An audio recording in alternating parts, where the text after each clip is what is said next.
You ask Tiger to solve.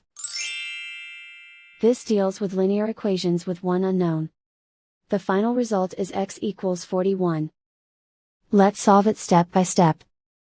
Group all constants on the right side of the equation. Add 25 to both sides. Simplify the arithmetic.